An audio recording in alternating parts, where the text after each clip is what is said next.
Estamos ao vivo aqui dos estúdios do jornal Cidade de Galha para mais uma entrevista do Galha Podcast. Dessa vez com mais um convidado muito especial, Padre Márcio José Katachi, pároco da paróquia São José de Galha. Seja muito bem-vindo, Padre. Muito obrigado, boa tarde, João, boa tarde também a todos que nos acompanham de casa, né? Pelo YouTube, pelos demais canais. Que Deus os abençoe e os proteja bastante nesta tarde. Padre, é sempre uma alegria estar com o senhor. E hoje, nessa entrevista, nós vamos falar de alguns assuntos que se aproximam do nosso tempo. O Carnaval, já estamos no fim de semana de Carnaval, a Quarta-feira de Cinzas, a Quaresma e, obviamente, mês de março, as festividades do padroeiro de Galha, São José. Padre, já a primeira pergunta. Qual a relação do Carnaval com a Igreja? O que é esse Carnaval na concepção da Igreja? Ok, João. Essa é uma pergunta muito interessante, mas a resposta, a princípio, seria que o Carnaval não tem relação nenhuma com a Igreja. O que acontece é que, desde a antiguidade, o ser humano sempre gostou de uma boa festa, né? Na época do Império Romano, da grande influência grega sobre o mundo, havia a tradição das festas em honra ao deus Baco, que era o deus grego do vinho e também do prazer. Esse deus exigia grandiosas festas como uma forma de culto a ele. Então havia essa mistura entre o profano, da diversão, da bebida, da vida desenfreada, das relações irresponsáveis, com um culto que era prestado a uma divindade antiga. Acontece que, com o tempo, o cristianismo foi crescendo, dominou o mundo, desapareceram, né, o culto aos deuses gregos e romanos. No entanto, continuou a palavra. Baco deu origem a bacanal, que era o nome das festas antigas e continuou sendo um sinônimo de uma festa desregrada, desenfreada e tudo mais. Acontece que, principalmente a partir da Idade Média, a influência cristã no mundo se torna muito, muito forte. E, a partir daí, a observância do tempo sagrado da Quaresma também. E você imagina que no mundo medieval, tudo se relacionava com religião. Então, o desrespeito a Deus poderia trazer um castigo ao povo. Então, você quebrar o jejum, você quebrar o tempo santo, era visto como uma coisa muito séria, um desrespeito muito grande. E, em função disso, durante o tempo da Quaresma, que é um tempo de austeridade, um tempo de provação, as pessoas se abstinham, por exemplo, de frequentar as tabernas, que eram os bares da época, de fazer festas, não havia casamentos, não havia nenhum tipo de festividade. A partir daí, as pessoas que dependiam das festas, como é o caso justamente dos donos de taberna, dos que vendiam bebidas, até mesmo das pessoas que viviam da prostituição, tentavam antes do carnaval, antes da quaresma, fazer uma festa que lhes propiciasse uma certa segurança para esses 40 dias onde não haviam clientes.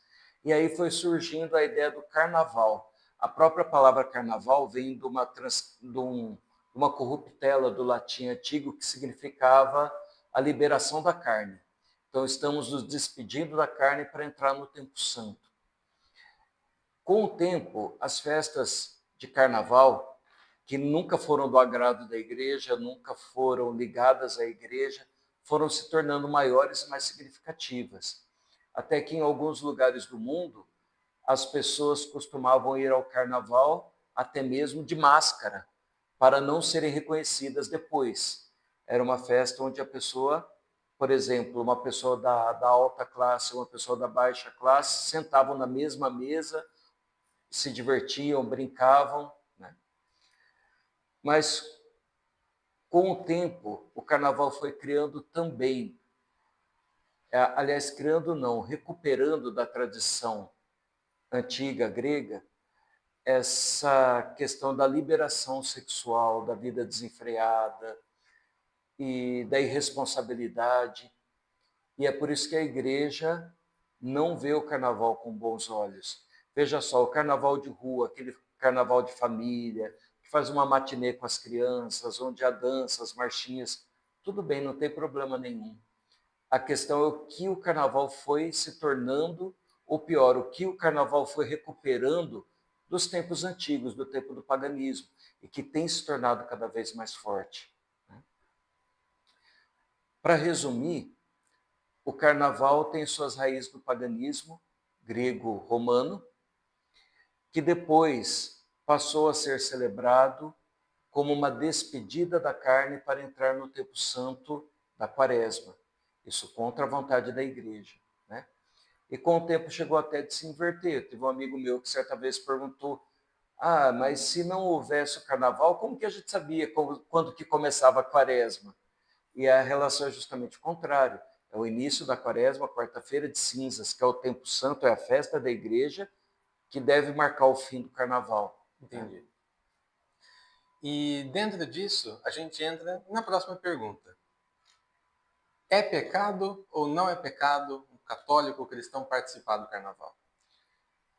A questão não é o carnaval em si, mas é o que você vai fazer no carnaval e como você vai participar do carnaval. Veja só, como eu falei, tem vários lugares onde há bloquinhos de rua, há reuniões familiares, há matinê para as crianças, onde se priva, onde se preza por uma festa familiar aceitável, que é diferente de ambientes onde há bebedeira, onde há irresponsabilidade com a própria vida sexual, onde há levianidade nos relacionamentos entre as pessoas. Então, São Paulo diz na carta aos Gálatas, se eu não me engano, tudo me é permitido, mas nem tudo me convém. E aí que está a questão. Ao cristão tudo é permitido, mas será que tudo convém ao cristão? Então aí nós temos que ter o discernimento para entender o que convém e o que não convém. Festas indecentes não convém para o cristão nem no carnaval, nem em nenhuma época do ano, né? E, lógico, hoje, depois de muitos e muitos séculos, com a tradição portuguesa que trouxe o carnaval para o Brasil, ainda na época do Brasil colônia, nós temos vários atos culturais interessantes ligados ao carnaval, né? E com o tempo também, essa questão do carnaval ter se tornado de uma festa pagã para uma festa anti-eclesial, anticristã. E isso é uma coisa que tem que ter muita atenção. Por exemplo, quando as escolas de samba do Rio de Janeiro, por exemplo, é uma expressão cultural importante daquele povo e tudo mais, mas eles começam a usar símbolos cristãos, colocar coisas tipo Jesus sendo espancado pelo demônio na linha de frente, nós temos que entender que aquilo é uma tomada de posição anticristã. O que nós devemos fazer, então? Protestar, fazer Não, o que nós devemos fazer é não participar disso, porque se ofende alguém que eu amo, como que eu vou participar daquilo? Entendi. Né? Então, cabe ao cristão o discernimento, a inteligência, para saber ver o que procede e o que não procede. Certo. Então, assim, pelo que o senhor falou, o carnaval só tem uma data marcada, um dia para acontecer, por conta da quaresma. Sim. Logo quando termina ali a terça-feira de carnaval, vem a quarta-feira de cinzas. O que é a quarta-feira de cinzas? O que ela significa? A quarta-feira de cinzas é uma tradição milenar na igreja, né? Cujo fundamento bíblico é um fato na vida de Jesus. Quando nós lemos os evangelhos, de maneira geral, nós temos uma introdução, onde, por exemplo, o Evangelho de São Lucas conta a história do nascimento de Jesus, a aparição do anjo à Virgem Maria, enfim, a história da infância de Jesus. Depois nós temos um fato que mostra a transição de Jesus criança para o seu ministério, o início da pregação do ministério de Jesus. E esse fato é o batismo de Jesus no Rio Jordão por São João Batista. Certo? E qual o sentido do batismo? A gente diz que a descida às águas do Jordão é uma descida à morte. Porque Jesus, que não tinha pecado, veja que o batismo de São João Batista, diferente do nosso, que é um batismo para se tornar filho de Deus, era um batismo para o perdão dos pecados. Jesus não tinha pecado, mas ele entra na fila dos pecadores para dizer que ele estava unindo o seu destino ao destino de uma, de uma humanidade pecadora que ele veio resgatar. Certo?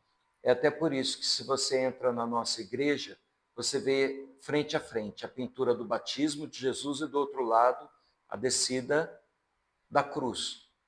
Então, é o momento onde Deus Pai se manifesta dizendo: este é o meu filho muito amado, no qual pus o meu agrado, justamente porque ali ele aceitou tudo o que ia acontecer em seguida, inclusive sua paixão. Depois desse momento, onde Jesus abraçou a sua missão, ele vai para o deserto. E aí ele passa 40 dias e 40 noites em jejum, e depois disso ele vai ter fome e sede e vai ser tentado pelo diabo.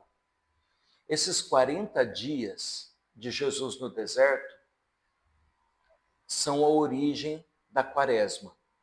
Nós imitamos os passos do nosso Senhor, também nós nos preparando para vivenciar a paixão, morte e ressurreição de Cristo com 40 dias de santificação. Esses 40 dias também refletem, por exemplo, os 40 anos que o povo de Deus vagou pelo deserto, ou os 40 dias e 40 noites de chuva do dilúvio que purificou os pecados da humanidade naquela ocasião. Para nós, portanto, 40 na Bíblia é o número da provação, da tentação, da purificação. E nós queremos nos purificar para vivenciar a Páscoa, que é o centro da nossa fé. Diz São Paulo: se Cristo não tivesse ressuscitado, vã seria a nossa fé. Em função da ressurreição, paixão, morte e ressurreição de Cristo, que existem esses 40 dias de preparação. Certo. E além disso, pouca gente sabe, mas na igreja antiga, a quaresma era um tempo intensivo de catequese. Durante a quaresma, aqueles que se preparavam para o batismo, para a Eucaristia, para a Crisma, tinham um tempo intensivo de se aproximar com Deus, porque os sacramentos eram recebidos na vigília da Páscoa. Por isso que até hoje nós temos a tradição, na vigília da Páscoa, se não há o batismo, ao menos nós devemos renovar as promessas do batismo e receber as águas batismais, que são aspergidas sobre a comunidade. Então, esses 40 dias de preparação para receber os sacramentos eram algo muito especial na vida da igreja. E hoje, ainda para a igreja do mundo todo, continua sendo. Certo. E no fim desses dias nós temos a Semana Santa. Então, no final da quaresma vem a Semana Santa, e os dias que são dados ali maior relevância são a Quinta-feira Santa, Sexta-feira Santa, o Sábado Santo, o Sábado de Aleluia, e o Domingo de Páscoa. O que esses dias da Semana Santa significam? O que esses dias evocam? Na verdade, esses dias são a celebração máxima da nossa fé. Porque, como eu disse, a paixão, morte e ressurreição do Cristo é o que dá sentido à fé cristã. Sem esses dias, a nossa fé não tem sentido. E é por isso que esses dias têm que ser celebrados com muita fé, com muita santidade. Assim como a quarta-feira de cinzas é um dia de guarda, de jejum, onde nós devemos nos abster de carne e fazer práticas penitenciais, todo o tempo da quaresma, mantendo essa prática, nos conduz ao que nós chamamos de tríduo pascal. A segunda, a terça-feira da quaresma, não são dias, da Semana Santa, não são dias de preceito. Na quarta-feira santa, por uma tradição da nossa igreja, por que eu digo por uma tradição da nossa igreja? Porque a quarta-feira da Semana Santa também não seria um dia especial, mas a quinta-feira de manhã começa com uma missa que nós chamamos de Missa dos Santos Olhos. Como muitos dos nossos irmãos e irmãs trabalham e não têm como comparecer, nós transferimos essa celebração para quarta-feira à noite, para a véspera. A missa dos Santos Óleos é a missa que representa a unidade da nossa igreja. A nossa igreja tem um sinal de unidade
A missa da instituição da Eucaristia, o dia em que Jesus entregou seu corpo e sangue para nós em alimento, que nunca deve ser esquecido, nunca deve ser abandonado. Apagou de novo, né?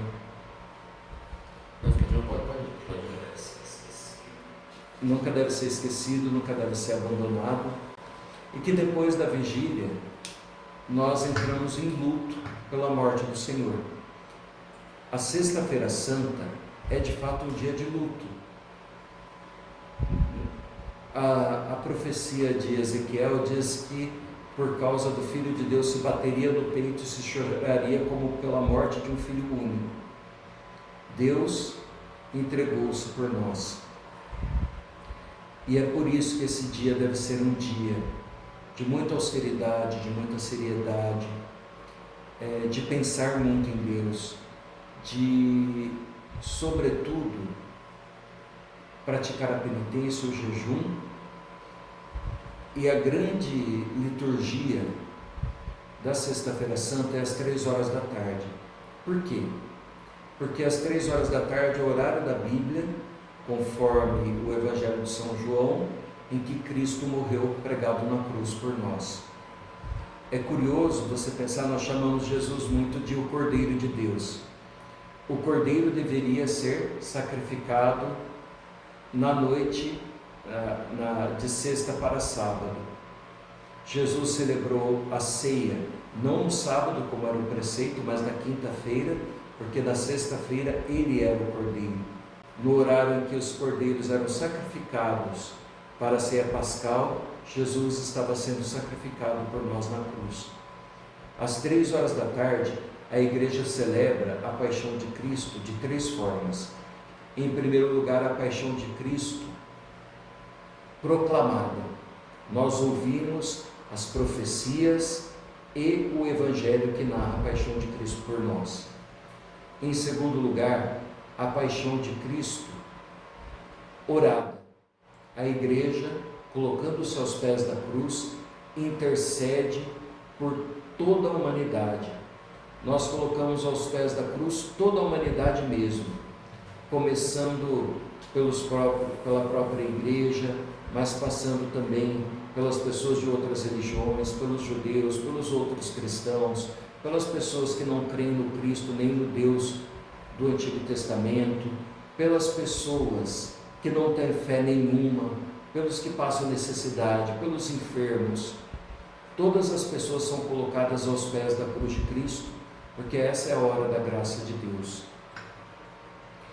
Em seguida, nós temos a paixão venerada. Há um ato que nós chamamos de adoração da Santa Cruz. Não se trata, como pode soar, talvez, de uma idolatria. A gente não adora a cruz de Cristo madeira, mas o que nós adoramos é o que Cristo fez por nós. E contemplando a imagem de um Cristo pregado na cruz, nós queremos nos colocar junto com Maria Madalena, junto com João, o único apóstolo que foi fiel, como uma parte da humanidade que vai aos pés do Cristo. Muitas pessoas teriam motivos para estar aos pés da cruz de Cristo na hora em que ele morreu. No entanto, preferem estar num bar, numa festa, na praia, na beira de uma piscina, bebendo.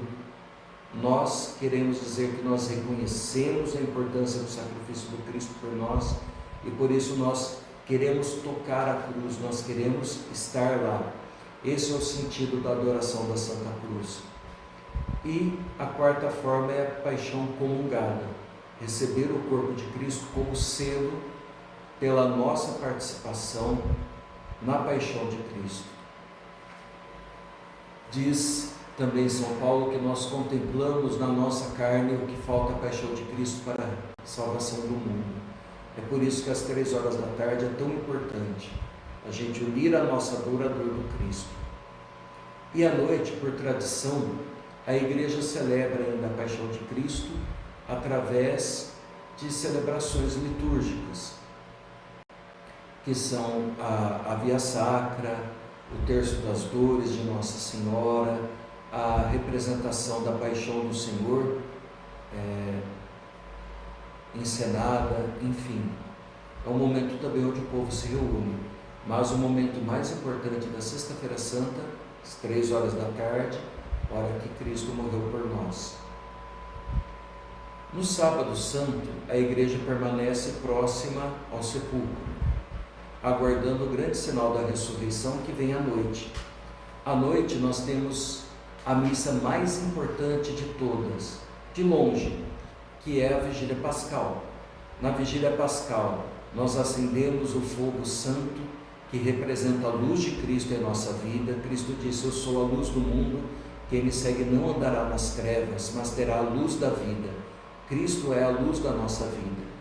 A missa começa fora da igreja, com um gesto muito bonito de abençoar o fogo e de acender as velas, representando que nós queremos tomar parte na luz da vida que vem de Cristo.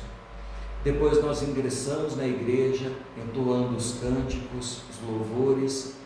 Então nós iniciamos um grande momento de reflexão da palavra de Deus, onde nós ouvimos um resumo de tudo que a Bíblia nos traz, desde a criação do mundo até a libertação do povo de Israel, passando também pelas profecias que preparavam para a vinda do Messias, até o momento de nós ouvirmos o Evangelho da ressurreição. O nosso coração então está maduro, está ciente de toda a obra que Deus realizou por nós. A partir daí nós renovamos a graça batismal. Não havendo candidatos ao batismo, nós que já somos batizados, vamos então à fonte batismal para renovar a nossa promessa de fé e a nossa salvação em Cristo. Logo após isso, nós recebemos a Santa Comunhão e a bênção do Cristo ressuscitado. É muito importante que nós participemos dessas 3 celebrações. A Quinta-feira Santa, que é o início, a primeira missa celebrada pelo próprio Cristo. A Sexta-feira Santa, às 3 horas da tarde, que é a paixão do Senhor, o momento em que Ele deu a vida por nós na cruz. E o Sábado Santo, a solene Vigília Pascal, que é a Noite das Luzes, a mãe de todas as vigílias. Ah, Padre, mas é cumprido, mas entrega o seu coração, permita que Deus revele na palavra dele tudo que Ele fez por você, e que você possa de fato tomar parte na ressurreição de Cristo, que é a nossa ressurreição. Por fim, João, é muito importante lembrar também que para que tudo isso possa ser celebrado, é necessário que nós façamos um bom exame de consciência e a confissão. Como se preparar para a confissão? Em primeiro lugar, lembre os 10 mandamentos, a começar pelo mais importante de tudo. Você tem amado a Deus sobre todas as coisas? Deus tem sido a razão do seu viver? Você tem honrado a Deus, cumprido os preceitos que Ele deu? Você tem participado da vida de oração da igreja? Você tem uma vida de oração particular? E em segundo lugar, amar o próximo como a ti mesmo. Aí começa o grande mandamento do amor: fazer pelo outro o que você gostaria que fosse feito a você. Aí tem muita gente que chega e fala assim: ah, Padre, mas eu não matei nem roubei, não sei que pecado. Larga a mão de ser mané, porque matar e roubar, até quem não tem fé não mata e não rouba para não ir para a igreja. Isso não é coisa de cristão falar. Cristão fala: ah, eu não matei, não roubei, devia ter vergonha de se dizer cristão. Amar a Deus sobre todas as coisas, o próximo como a ti mesmo. Você tem amado o seu próximo? Você tem praticado o perdão? Você tem ajudado as pessoas que precisam? Você falou mal de alguém? Você levantou falso testemunho contra alguém? Enfim, nós não podemos resumir a nossa vida a não matar e não roubar. Isso é vergonhoso. Então que Deus nos dê a graça de ter uma quaresma abençoada, santificada, e que nós possamos, sobretudo, nos aproximar do Cristo, vivenciando a sua morte, que é a nossa morte, e a sua ressurreição, que é a nossa ressurreição. Muito bem explicado, deu para compreender.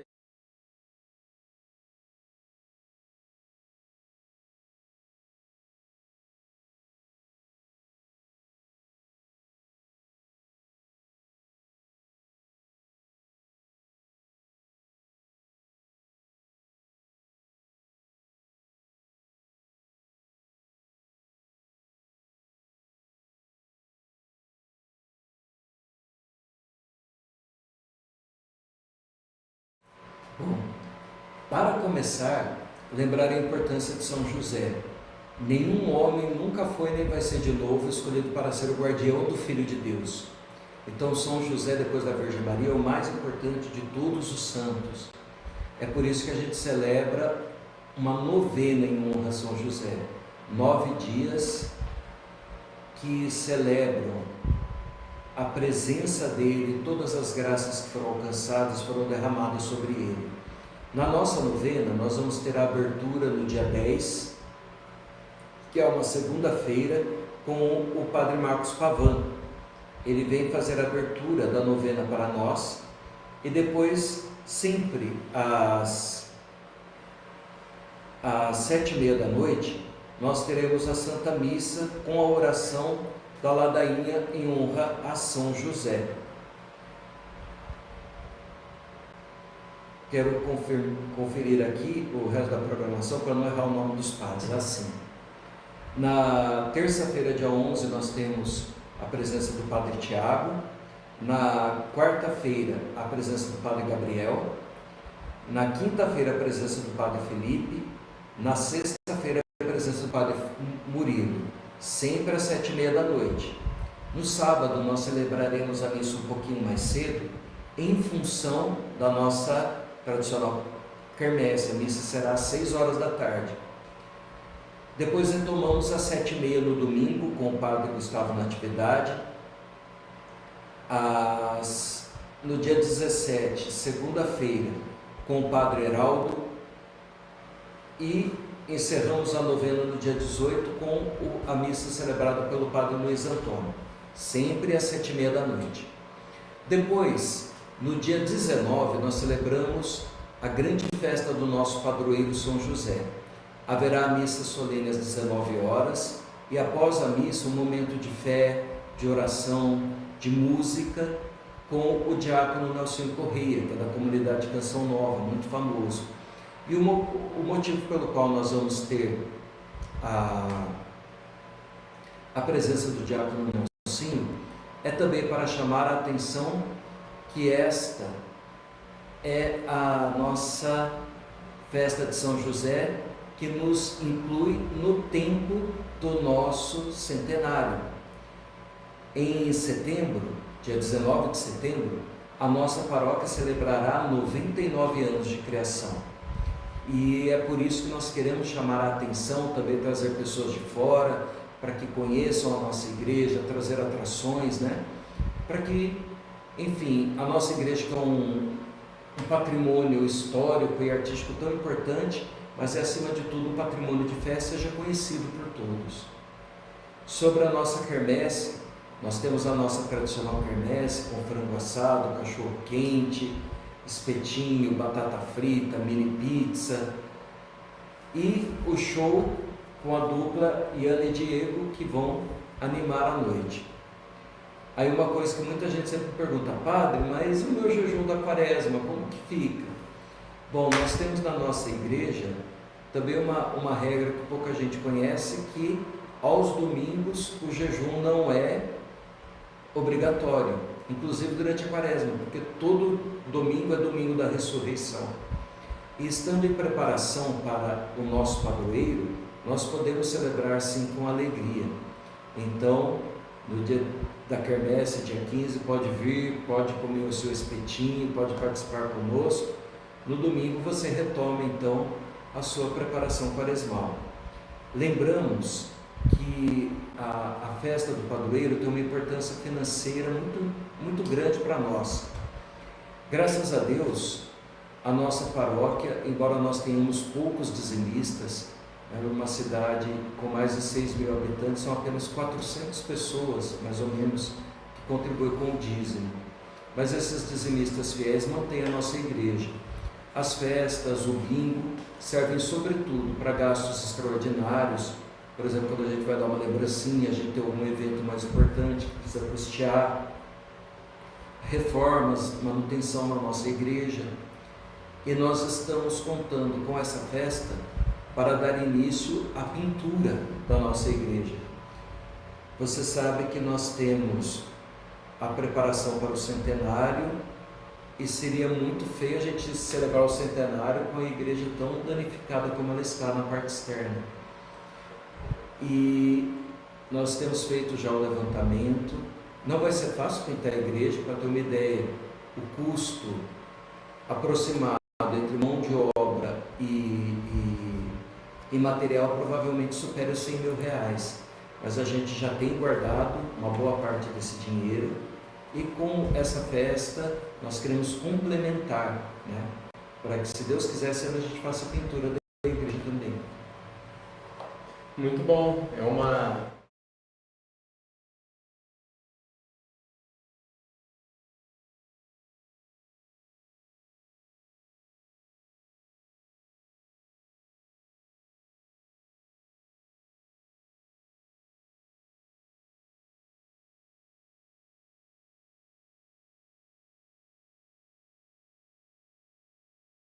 Agradecer a oportunidade de estar aqui, né? Lembrar também que na preparação para a nossa novena, na quinta-feira, dia 6, nós teremos a apresentação de um documentário chamado Coração de Pai, que fala sobre a história de São José, a importância dele para a igreja, para a história da igreja, os principais santuários de São José ao redor do mundo, testemunhos de pessoas que se confiaram a São José e alcançaram muitas graças.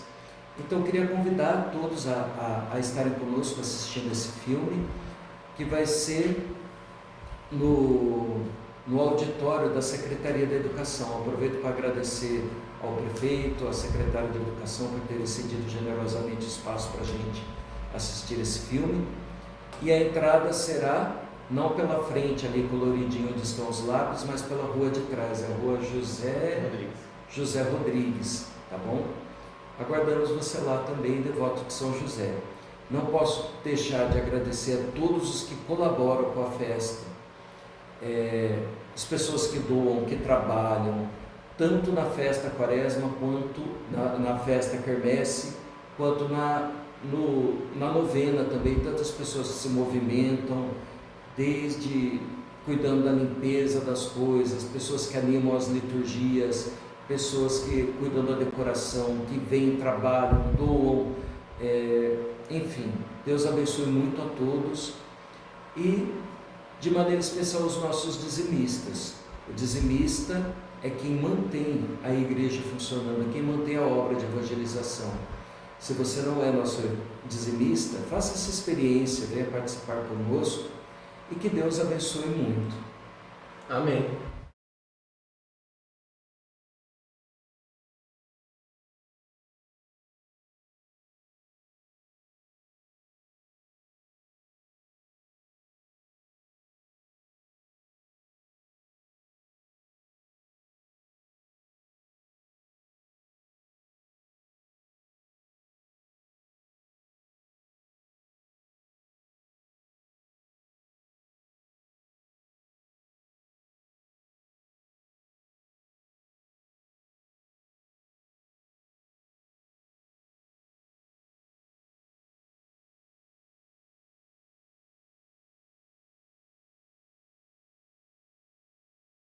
Pai, Filho e Espírito Santo. Amém.